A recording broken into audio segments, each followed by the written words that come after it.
नमस्ते दोस्तों, मेरा नाम है सुमन। प्लेनेट हिस्ट्री पर आप सभी लोगों का एक बार फिर से स्वागत है। आज का हमारा टॉपिक है bricks, beads and bones, the Harappan civilisation. ये एनसीईआरटी हिस्ट्री क्लास 12 का फर्स्ट चैप्टर है। इस चैप्टर को हमने दो पार्ट में वीडियो बनाई है, इसको काफी लंबा ना हो जाए इसके लिए। तो इसका चैप्टर का हाफ पार्ट हम फर्स्ट वीडियो में देख चुके थे। फर्स्ट वीडियो को मैं आपको डिस्क्रिप्शन बॉक्स में दूंगी, पहले फर्स्ट वीडियो आप देख लीजिएगा, उसके बाद ये सेकंड पार्ट आपको समझ में आएगा। तो इंडस वैली के फर्स्ट हाफ को चैप्टर को हम ये सब स्लाइड्स फर्स्ट वीडियो में देख चुके हैं, वो आप पहले जरूर देखिएगा। मोहनजोदारो, ग्रेट पाथ और ड्रेनेज सिस्टम, यहां तक हम आ चुके थे। अब हम सेकेंड पार्ट शुरू करते हैं, tracking social differences, strategies to find out the social differences. अब हम उनके टाउन वगैरह ड्रेनेज सिस्टम देख चुके हैं, अब उनकी सोशल और इकोनॉमिक लाइफ क्या थी और वो लोग क्या क्या करते थे उसके बारे में देखते हैं। To analyse social and economic differences, burials से पता चलता है, जो लोगों को मरने के बाद उनकी कब्र में उन्हें दफनाया जाता था, उनसे हमको काफी सारी इंफॉर्मेशन मिलती है।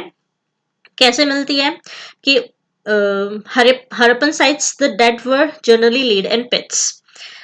वो मरने के बाद लोगों को दफनाते थे और वो जो कब्र बनाते थे उन वो ईंटों से बनी होती थी ज्यादातर, were lined by bricks. Dead were buried with copper mirrors, उन कब्रों के अंदर बहुत सारे सामान मिलते हैं, जैसे कि कॉपर मिरर मिलता है कईयों में, ये बैंगल्स उनके हाथ में मिलती हैं शेल की बनी हुई।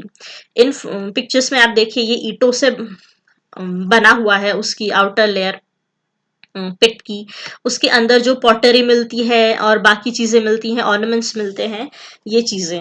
तो वो दफनाते क्यों थे? तो शायद उनका ये विश्वास था कि इस इंसान के मरने के बाद ये दूसरा जन्म लेगा, तो उस जन्म में भी उसको ये चीजें प्राप्त होंगी। तो इसका मतलब ये होता है कि वो पुनर्जन्म में विश्वास करते थे। Jewellery were found in both men and women burials, आदमी और औरत दोनों की कब्रों में ज्वेलरी मिलती है, मतलब दोनों के दोनों उस वक्त ज्वेलरी पहनते थे। But in general Harappans never believed in burying precious things with the dead. इतना उनका कोई प्रथा नहीं थी कि मरने के बाद उनकी कब्र में ये चीजें दफनानी ही जरूरी है, क्योंकि ये बहुत ही कम कब्रों में ये चीजें मिलती हैं। स्टडिंग आर्टिफैक्ट्स, अब आर्टिफैक्ट्स से उनकी सोशल लाइफ का पता चलता है। कैसे पता चलता है? जो चीजें मिलती हैं वो दो पार्ट में डिवाइड होती हैं, यूटिलिटेरियन आर्टिफैक्ट्स और लग्जरियस आर्टिफैक्ट्स। यूटिलिटेरियन आर्टिफैक्ट्स वो हैं जो स्टोन और क्ले के ये बने होते हैं। जैसे इनमें क्या क्या चीजें आती है? कोन्स, पत्थर, चक्की वगैरह जिससे आटा पिसता है, पॉटरी, जो अलग अलग चीज के लिए पॉटरी यूज हो सकती है, बर्तन वगैरह खाने बनाने के लिए, निडल्स, फ्लैश रबर्स, ये सारी ये चीजें हैं जो इंसान अपने नित्य जीवन में या डेली यूज में मतलब डेली यूज करता है इन चीजों को, रोजमर्रा की वस्तुएं जो होती थी। ठीक है। Luxury artefacts are rare objects, ये लग्जरी आर्टिफैक्ट्स वो हैं जो बहुत ही कम मिले हैं और शायद वेल्दी लोगों के पास ही ये चीजें होती थी। जैसे कि छोटा सा एक चीनी मिट्टी का एक पॉट जो as a perfume bottle use किया जाता था। Finding out about craft production, अब किन किन चीजों से ये आर्टिफैक्ट्स बने होते थे, उनके रॉ मटेरियल क्या थे? कार्निलियन स्टोन है, stones like carnelian, jasper, crystal, quartz and steatite. इन ये अलग अलग तरीके के स्टोन है। कार्लिनियन रेड कलर का होता है, जेस्पर मेहरून रेड जैसा कलर होता है, क्रिस्टल, क्वार्ट्ज और स्टीटाइट ये थोड़े वाइट से कलर में होते हैं। Metals like copper, bronze and gold, ये मेटल वो यूज करते थे। और शेल, फेयंस एंड टेराकोटा और बर्न्ट क्ले, शेल जो समुद्र किनारे मिलते हैं उनको भी यूज करते थे बनाने के लिए। फेयंस चीनी मिट्टी के भी बर्तन बनाते थे।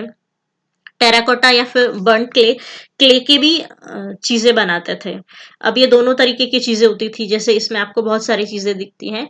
ये शेल है, चूड़ियां बनी हुई हैं शेल की, ये चीनी मिट्टी के बर्तन है, ये ऑर्नामेंट्स हैं, ये डेली चीज के लिए बर्तन है यूज किए जाने वाले, ये बच्चों के लिए खिलौने हैं। ये कॉपर की डांसिंग गर्ल है, यानी कि घर में सजाने के लिए जी चीजें हो सकती थी शायद। ये अलग अलग तरीके के आर्टिफैक्ट्स थे। Methods of making craft by the Harappans, बनाते कैसे थे? दो, ज्यादातर जो आर्टिफैक्ट्स होते थे वो 2 या 2 से ज़्यादा स्टोन को एक साथ मिला के सीमेंटिंग करके बनाए जाते थे, या फिर किसी एक स्टोन के बाद उस पर गोल्ड कैप चढ़ा के या उसको सजाने के लिए उसको गोल्ड कैप से कवर करते थे। They were made in different shapes, cylindrical, spherical and barrel shaped. उनके ऊपर पेंटिंग भी करते थे और कुछ में उस पर खुदाई करके उन पर डिजाइन भी बनाते थे। शेल से लेडल्स और बेंगल्स बनाते थे। स्पेशल टूल यूज होते थे इन सब क्राफ्ट वर्क के लिए, जो कॉपर के बने होते थे। ये उन जगह पर मिलते हैं ये tools. Methods of making craft by the Harappans. Specialized drills have been found at Chanhudaro, Lothal and more recently at Dholavira. Map में देखिए, ढोलावीरा ये रहा, चानुदारो ये रहा और लोथल ये रहा। ढोलावीरा और लोथल का है गुजरात में, चानुदारो now in Pakistan.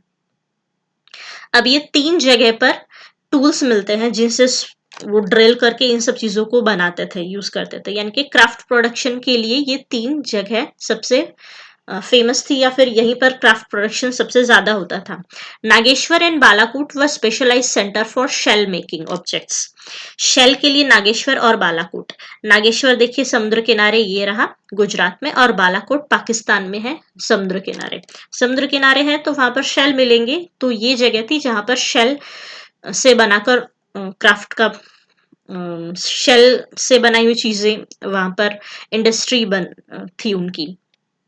चानुदारो was the centre of craft production.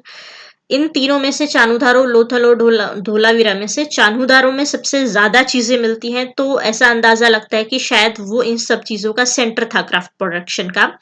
वहां पर बीड मेकिंग होता था, बीड्स बनाते थे इस तरीके के सुंदर सुंदर अलग अलग पत्थरों के। देखे ये है शेल मेकिंग, बना शेल कटिंग भी वहीं पर होती थी, मेटल वर्किंग वहां पर होता था, सील मेकिंग भी वहां पर होती थी और वेट मेकिंग भी होती थी।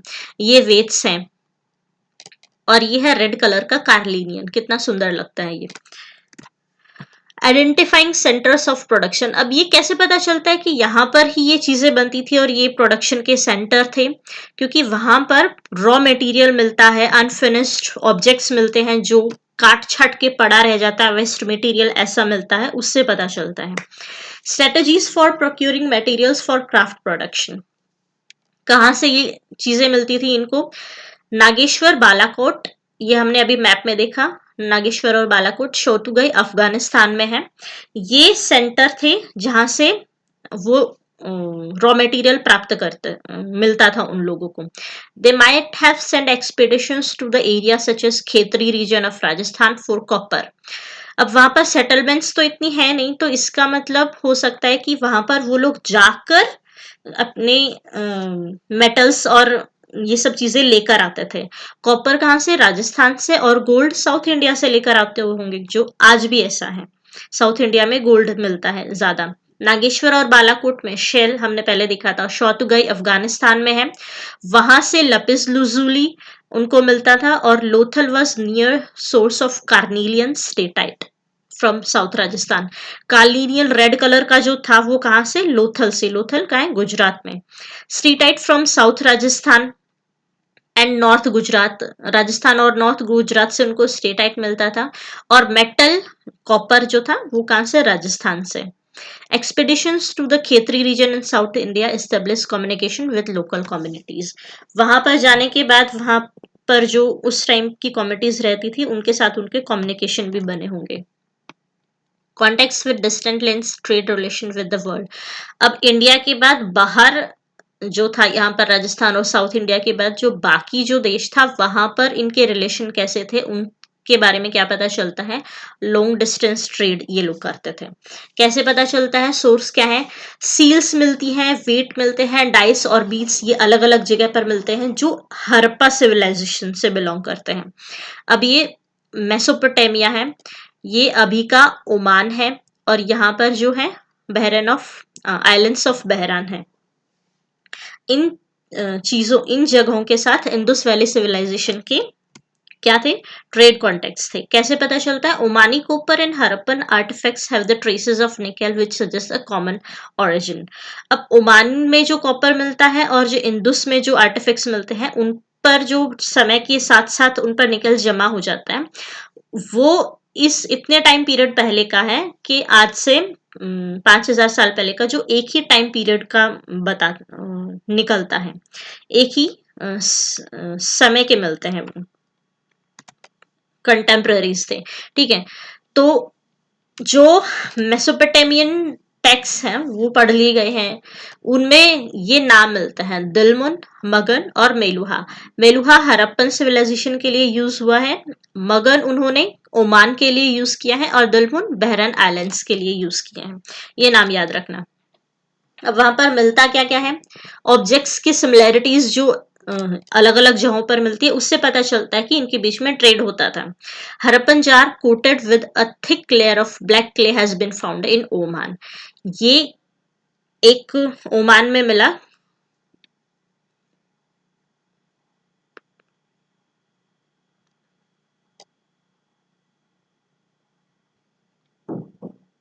सॉरी, हाँ, कहाँ करता है, the Harappan jar coated with a thick layer of black clay and has been found in Oman. ये जो जार है ये ओमान में मिलता है, जो हरप्पन सिविलाइजेशन से बिलोंग करता है। सेम एक मेसोपोटामियन सिलेंड्रिकल सील है, जिस पर जो ये फोटो मिलती है, मोटिफ मिलता है हम बुल का, ये हरप्पन सील्स में मिलता है। तो इनके बीच में कनेक्शन होता था। और बहरान जो है, आइलैंड्स ऑफ बहरान, वहां पर ये सील मिलती है, जिन पर ये जो पिक्चर होती है, ये हड़प्पन सिविलाइजेशन के जो सील्स हैं उन पर मिलती हैं। तो उनके बीच में कनेक्शन पता चलता है। मेसोपोटामियन टेक्स्ट में जो नाम मिलते हैं, दिलमुन, मगन और मेलुहा, जो मैंने पहले बताए थे, आइलैंड ऑफ बहरान के लिए, ओमान और हड़प्पा के लिए। Seals and sealings. Seals and sealings were used to facilitate long distance communication. अब ये जो सील्स मिलती है, उनसे क्या पता चलता है कि when a bag of goods was sent from one place to another, its mouth was tied with a rope. कहीं पर एक जगह से दूसरी जगह ट्रेड करते हुए उन्होंने सामान भेजा है, तो जिस सामान के ऊपर उनको रस्सी से बांध देते थे, और बांधने के बाद उसके ऊपर गीली मिट्टी लगाते थे, चिकनी मिट्टी, और उसके बाद एक सील से उसको प्रेस कर देते थे, जिसकी वजह से वो सील उस पर अपना इंप्रेशन छोड़ देती थी और सूख जाती थी। अब if the bag reach with it seal in intact, अगर वो वैसे ही सील बिना खुली टूटी हुई सामने वाले के पास पहुंच जाती है, इसका मतलब ये सामान बीच में खोला नहीं गया था। जैसे अभी हम देखते हैं कि सील किसी चीज की टूटी हुई है तो हम उसको खरीदते नहीं है। और दूसरा रीजन था कि वो सील जो थी वो भेजने वाले की आइडेंटिटी को मेंशन करती थी, उस पर पिक्चर या जो लिखा होता था वो सेंडर की आइडेंटिटी को मेंशन करता था। पीछे से आवाजें हो रही हैं, प्लीज माइंड मत करना। Characteristics of seals and script. Harappan seal usually have a line of writing. ये जो लाइन होती थी उन पर, और एक पिक्चर होती थी। ये लाइन शायद से किसी पढ़ी तो जा नहीं सकती है, तो अंदाजा लगाया जाता है कि ये जो राइटिंग होती थी वो जिसने भेजा है, सेंडर ने, उसका नाम या टाइटल उस पर लिखा होता था। और ये जो जानवर बनाए होते थे वो इसलिए बनाए होते थे कि शायद जो इंसान पढ़ नहीं सकता है वो इस फिगर से अंदाजा लगा सकता है कि ये बेचने वाला कौन है, उसकी आइडेंटिटी को मेंशन करने के लिए होता था।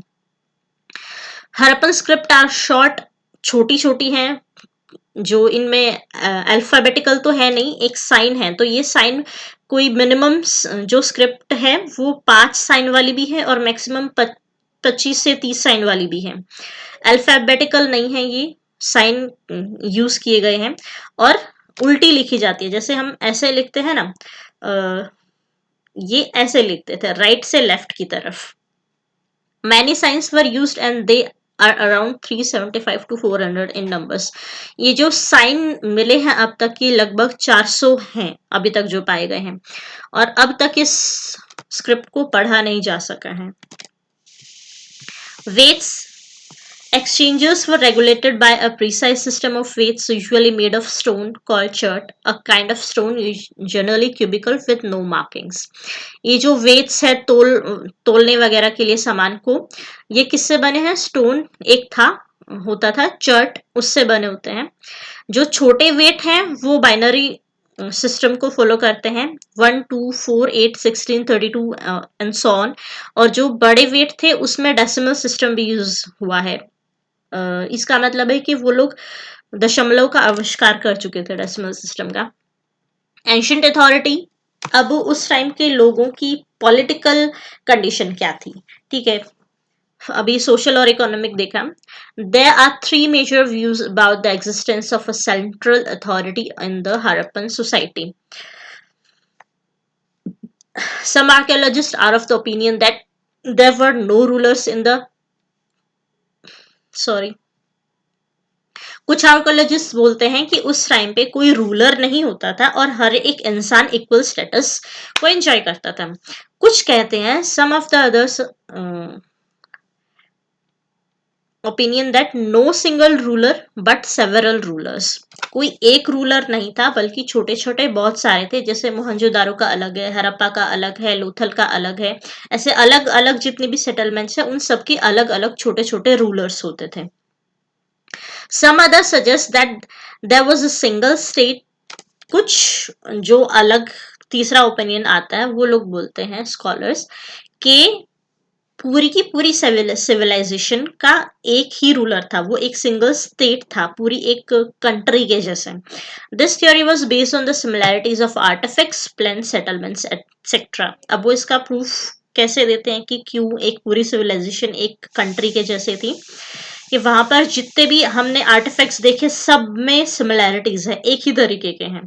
और जितनी भी सेटलमेंट्स हैं हड़प्पा की अलग अलग जगह की सारी वो एक ही तरीके की हैं, पहले से प्लान्ड है, ग्रिड पैटर्न है, जो हमने फर्स्ट वीडियो में देखा था वो सारी की सारी एक ही जैसी हैं।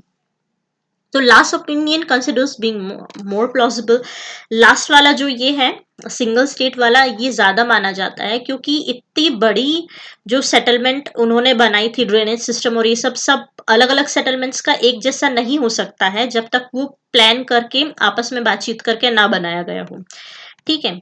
The end of the civilisation, अब 1800 के बाद ज्यादातर हड़प्पन जो साइट थी वो लोगों ने छोड़ दी थी और साउथ की तरफ उन्होंने माइग्रेट करना शुरू कर दिया था, गुजरात, हरियाणा, वेस्टर्न यूपी की तरफ। 1900 के बाद जो आर्टिफैक्ट्स थे, जो वो चीजें यूज करते थे, उनके बनाने के जो तरीके होते थे उनमें भी काफी चेंज आ गया था, मटेरियल कल्चर भी उनका बदल गया था। जैसे कि जो वेट, सील और पॉटरी ये सब चीजें जो यूज करते थे वो बाद में नहीं रहा था, सब बदल गया था। हाउस कंस्ट्रक्शन, जो पहले लार्ज बिल्डिंग्स मोहनजोदारो हड़प्पा में इतनी बड़ी बड़ी बिल्डिंग, सिटाडेल अलग है, लोअर सिटी अलग है, ये वाला सिस्टम भी 1900 या लगभग 1700 के बाद ये चीजें देखने को नहीं मिलती हैं, कोई प्रूफ नहीं मिलता है। तो एक तरीके से जो पहले था वो अर्बन सिविलाइजेशन था, शहरी जीवन था, और जो बाद में 1700 के बाद है वो जो एक्सकेवेशंस हैं वो एक रूरल लाइफ के मिलते हैं, कि बाद में बड़ी बड़ी सिटीज खत्म हो गई थी और लोग ग्रामीण जीवन वापस बिता रहे थे। तो इससे ये समझ में कंक्लूजन निकलता है कि हड़प्पा जो सिविलाइजेशन थी वो खत्म हो गई थी।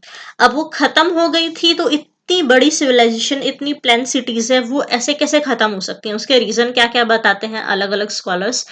कुछ कहते हैं क्लाइमेट चेंज हुआ था वहां से, इसलिए लोग साउथ की तरफ आ गए थे कि उधर का क्लाइमेट अब उनके लिए रहने लायक नहीं रहा था, ज्यादा गर्म हो गया था और वो साउथ की तरफ माइग्रेट होना शुरू हो गए थे।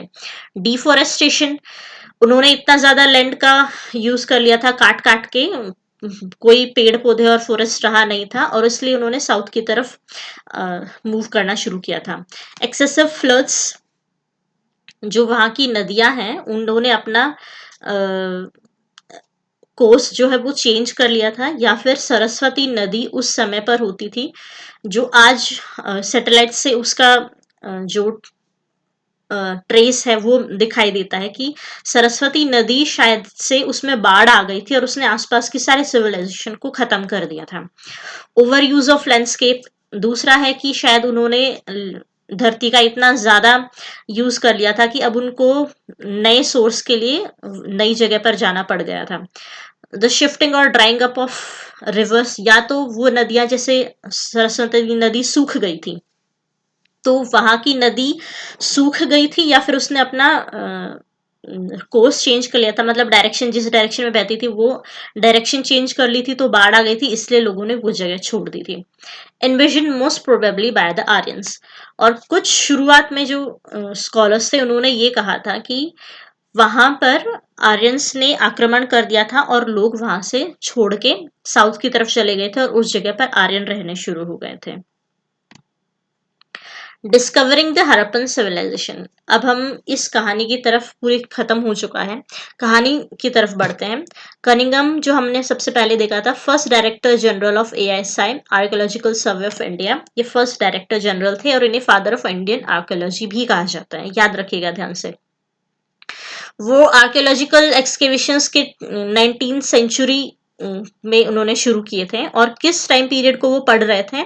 Archaeology of early history from 6th century to 4th century BC। ये टाइम पीरियड है जब अलेक्जेंडर ने आक्रमण किया था और मगध एम्पायर थे, चंद्रगुप्त मौर्य था और चाणक्य ने मिलकर मगध मौर्यन डायनेस्टी की स्थापना की थी। ये वो वाला टाइम पीरियड है। तो कनिंगम इस टाइम पीरियड को पढ़ रहे थे। उन्होंने चाइनीज जो अकाउंट्स थे उनका सहारा लिया था इन सब चीजों के बारे में पढ़ने के लिए, और उस टाइम के जितने भी बाकी जगह से आए थे, जैसे मेगास्थनीज आया था, उनके डॉक्यूमेंट्स और सब चीजें पढ़नी शुरू की थी। वही टाइम पर उनको ये सबसे पहले जो सील मिली थी कनिंगम को, उन्होंने इसका स्केच ड्रॉ किया था। अभी ये जो सील उन्हें मिली थी, ये उनको प्रॉब्लम करती थी कि जिस एरिया, जिस टाइम पीरियड के बारे में वो पढ़ते हैं, ये सील उस टाइम पीरियड से कहीं भी, उस टाइम पीरियड में कहीं फिट नहीं हो रही है कि ये कौन यूज करता था और किसकी थी। Harappan artefacts found during 19th century, बहुत सारे और भी छोटी काफी सारी कुछ कुछ सील शुरू में वहां पर खुदाई के टाइम पे मिली थी। जैसे मैंने फर्स्ट वीडियो में बताया था कि वहां पर रेल ट्रैक बिछा रहे थे, तो जो चीजें मिली थी वो सब एक इंग्लिशमैन को मिली थी, उन्होंने कनिंगम को लाके दी। तो उनको प्रॉब्लम सेम वही हुई थी कि वो अपने जिस टाइम पीरियड की स्टडी कर रहे हैं वो उसमें फिट नहीं कर सकते थे, और वो ऐसा सोचते थे कि सबसे पहले जो इंडियन हिस्ट्री है वो कहाँ से शुरू होती है? ये मगध एम्पायर और जो 6th सेंचुरी BC है, इससे पहले की इंडिया की कोई हिस्ट्री ही नहीं है। He thought that Indian history began with the first cities in the Ganga Valley. So it is assumed that he missed the significance of Harappa.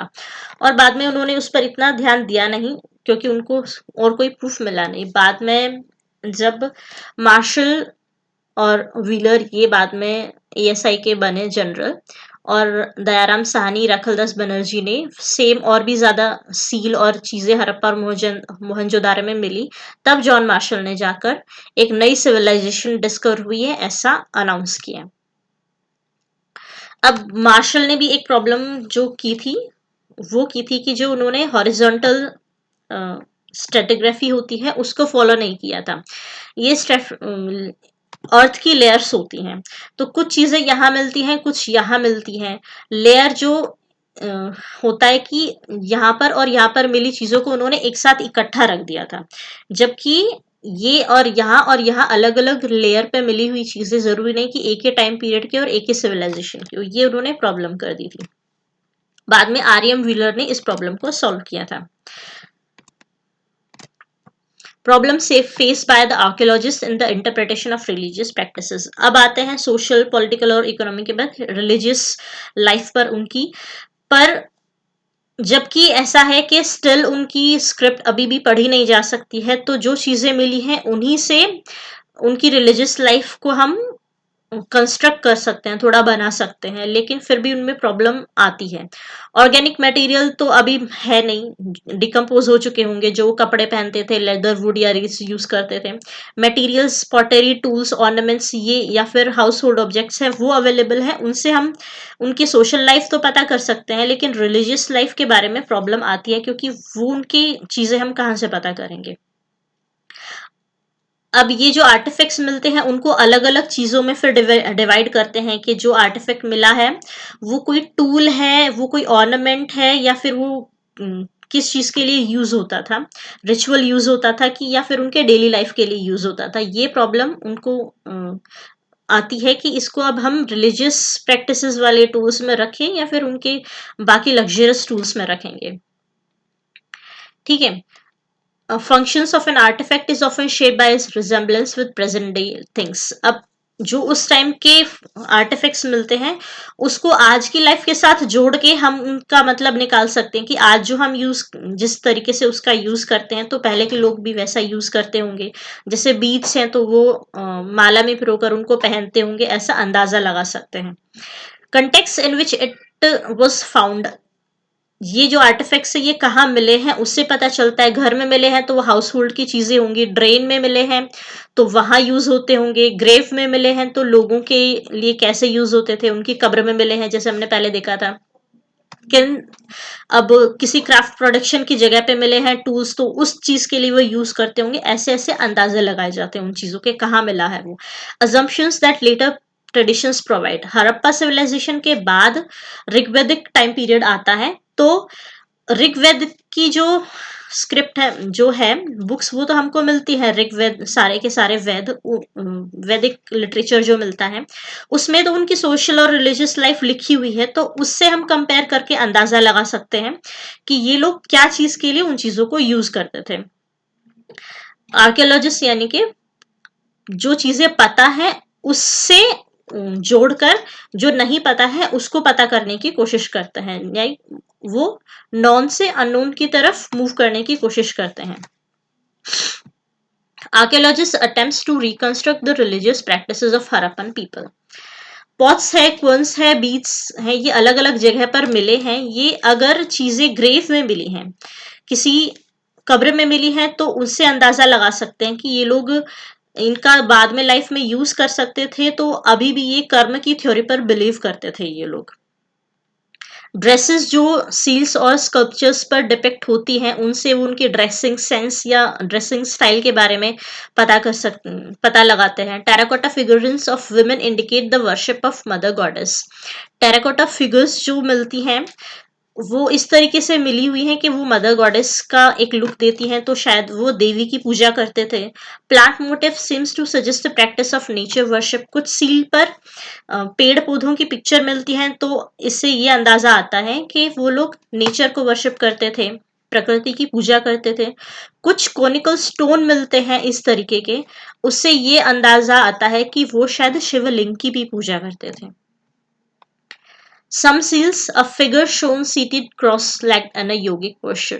ये एक सील है जिसमें एक इंसान है योगा की पोस्चर में बैठा हुआ और उसके चारों तरफ एनिमल्स डिपिक्ट हैं।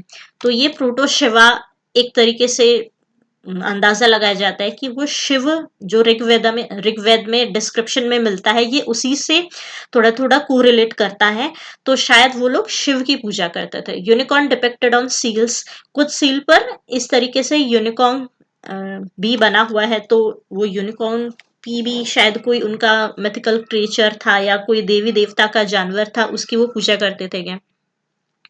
Two important structures that have been found by archaeologists are fire altars found at Kalibangan and Lothal. Kalibangan Gujarat में, कालीबंगन राजस्थान में और लोथल गुजरात में, ये दो जगह पर फायर अल्टर्स मिलते हैं।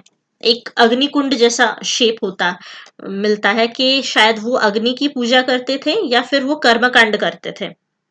ग्रेट बाथ मोहनजोदारो में मिला है, वो सिटाडेल पर है तो उसका शायद वो स्पेशल यूज होता है, स्पेशल यूज रिचुअल यूज हो सकता है, तो उसको भी वो एक रिलीजियस तरीके से यूज करते थे ग्रेट बाथ को भी। ठीक है, अब ये चैप्टर होता है खत्म। इसके कुछ कीवर्ड्स देखते हैं एनसीईआरटी में जो है। Hoards are objects that kept carefully by people often inside containers such as pots. ये यूपी में एक जगह है मंडी, वहां से ये मिला था। ये होथ्स वो होते हैं जो जिसमें छोटी छोटी कुछ चीजें होती हैं, इंपॉर्टेंट चीजें उन पर रखकर कवर करके रखी जाती थी। छोटे छोटे बीड्स इसमें मिलते हैं। स्ट्रेटिग्राफी, स्टडी ऑफ लेयर्स, जो हमने पहले देखा था। Shamans are the men and women who claim magical and healing powers as well as ability to communicate with the other world. ये सील मिलती है जिसमें एक आदमी इस तरीके से एक हाथ में सांप पकड़े है और ऐसा डिपिक्ट करता है कि ये शमन है। शमन वो इंसान होते थे जो आज के हम तांत्रिक जिन्हें बोलते हैं, जो तांत्रिक विद्या जानते थे, मैजिकल पावर जानते थे और दूसरे वर्ल्ड के साथ कम्युनिकेट कर सकते हैं। तो हड़प्पन स्पीच ये सब चीजें जानते थे, तांत्रिक विद्या को। सेडलक्वंस इस तरीके के पत्थर जहां पर वो अपना खाना बनाते थे, चटनी या फिर कोई ग्राइंड करना या फिर आटा बनाना, इन सब चीजों को, सीरियल्स या पल्सेस को घिस कर उनका आटा बनाना, ये चीजों के। और करी स्टोन, ये जो स्टोन है जिससे वो लोग बेस स्टोन की तरह यूज करके उसको पीस के आटा बनाते थे। Chert was a type of stone. General chert जो वेट मेकिंग, जो वेट्स होते थे उनको बनाने के लिए जो स्टोन यूज होता था वो था chert. Evidence of an invasion theories propounded by the scholars. अब जो हमने evidence sorry Aryan invasion theory जो देखी थी, हड़प्पा सिविलाइजेशन कैसे खत्म हुई, उसमें से एक था आर्यन इन्वेजन का। उनके बारे में जॉन मार्शल और आर्यन व्हीलर इस थ्योरी को सपोर्ट करते हैं। उनकी बुक्स क्या है? जॉन मार्शल ने Mohenjodaro and the Indus civilisation 1931 में ये बुक लिखी थी। वो एविडेंस लेते हैं मोहनजोदारो में बहुत सारे स्कल मिले हैं, तो वो उसका सहारा लेते हैं कि ये लोगों को एक साथ मारा गया है, यानी कि वहां पर हमला हुआ था। आर्यन व्हीलर ने बुक लिखी है हड़प्पा 1946, एंशियंट इंडिया 1947 में, ये दो बुक लिखी हैं। ये ऐसा बोल ये ऋग्वेद, उसके बाद जो ऋग्वेदिक सोसाइटी शुरू हुई थी हड़प्पा सिविलाइजेशन के बाद, उसमें मेंशन मिलता है पुरवर्ड। Indra the Aryan war god is called Purandar. उसमें इंद्र को पुरंदर नाम से भी पुकारा गया है। पुरंदर का मतलब होता है फोर्ट डिस्ट्रॉयर। तो ऋग्वेद का सहारा लेकर वो लोग आर्यन विरल कहना चाहते हैं कि ये जो ऋग्वेदिक पीपल थे ये आर्यन थे और उन्होंने हड़प्पन्स के ऊपर अटैक करके उन्होंने उनको साउथ की तरफ खदेड़ दिया था और हड़प्पन सिविलाइजेशन का एंड कर दिया था। जीएफ डेल्स जबकि इसको अपोज करते हैं। The mythical massacre at Mohenjodaro expedition 1964 में उन्होंने ये बुक लिखी है। उनका कहना है कि skeletons found at the site don't belong to the same period. जो जॉन मार्शल बोलते हैं मोहनजोदारो में इतने सारे स्केलेटन मिले हैं, तो जीएफ डेल्स कहते हैं कि ये उस पीरियड के नहीं है, और जो उनमें से कुछ है भी तो उन सब चीजों के आसपास कोई भी वॉरियर्स की चीजें नहीं मिली हैं, कि कुछ वेपन्स नहीं मिले हैं लड़ाई झगड़े के, तलवार है या फिर ढाल है, इस सब चीजें की और कोई एविडेंस नहीं मिला है कि उनकी चीजें आपस में लड़ाई हुई होगी। अगर वो लड़ना जानते थे उनके पास वेपन्स भी होंगे, वो वहां पर कहीं नहीं मिलता है। जबकि ये एनसीईआरटी की कुछ मैच मेकिंग और मैप में आता है। फर्स्ट डिस्कवर्ड हड़प्पन साइट, सबसे इंडस वैली की सबसे पहली साइट थी हड़प्पन सिविलाइजेशन की, Harappa. One Harappan site in Haryana, Banawali. The Harappan where fire altars and plot field found, Kalibangan Rajasthan में है। A specialise centre for shell making, Balakot और नागेश्वर भी है। The most recently discovered site in Haryana, Rakhigarhi. The site where water reservoirs found, Dholavira. One specialized center for shell making, Nageshwar. The important Harappan site from Gujarat, Lothal. The site where R.D. Banerjee conducted excavation, Mohenjo-daro. The major center of bead making, Chanhu-daro. One Harappan site now in Pakistan, Kudiji.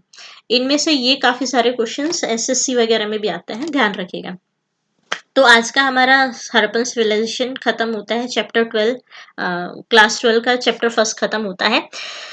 आज के लिए बस इतना ही। मेरी video को आप like कीजिए, share कीजिए और सब्सक्राइब कीजिएगा। फिर मिलते हैं। आज के लिए इतना ही।